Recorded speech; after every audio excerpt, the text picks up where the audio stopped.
This is Joe Ressinell with the Front Line with Joe and Joe. Once again, let us go into the breach.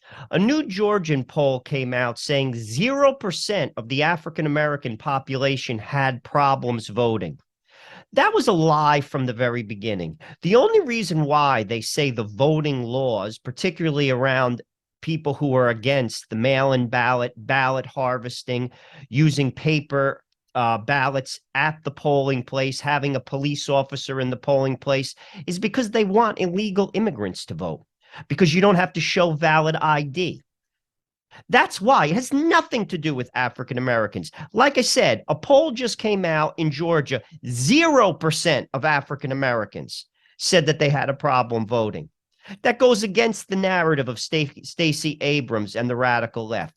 People have to wake up, particularly the GOP. If you do not put controls around these elections, I got news for you. The radical left is going to run roughshod off this country, all over this country. They already are.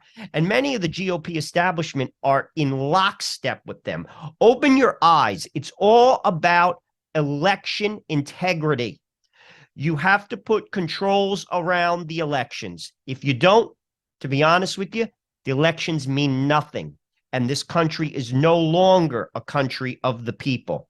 And before you know it, it will become tyrannical. We're already almost there. The Vermont Supreme Court upholds a measure to allow non-citizens to vote.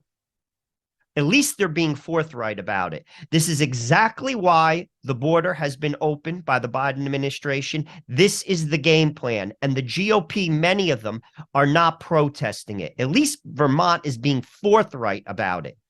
I believe this should and will go to the Supreme Court. God willing, they will strike this down. Clearly, if you don't pay taxes, you should not be able to vote. But the radical left has used this strategy away from the people. And in place, you're seeing a much more aggressive executive branch, which is starting to teeter upon tyranny because they are in lockstep with the World Economic Forum. And they're using corporations to be the strong arm for the radical left to get around the Constitution. Open your eyes. The southern border is open because they want non-citizens to vote through mail-in ballots, through the vehicle of not using ID.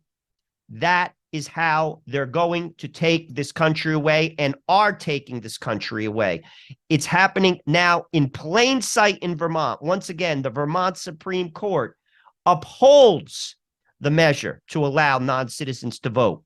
Currently in Texas, Chip Roy and Ted Cruz put forth legislation to put it on the books that non-citizens can vote. More Republicans need to do this. And if they don't do it, know they're in the bag and do not vote for them. They're not for you.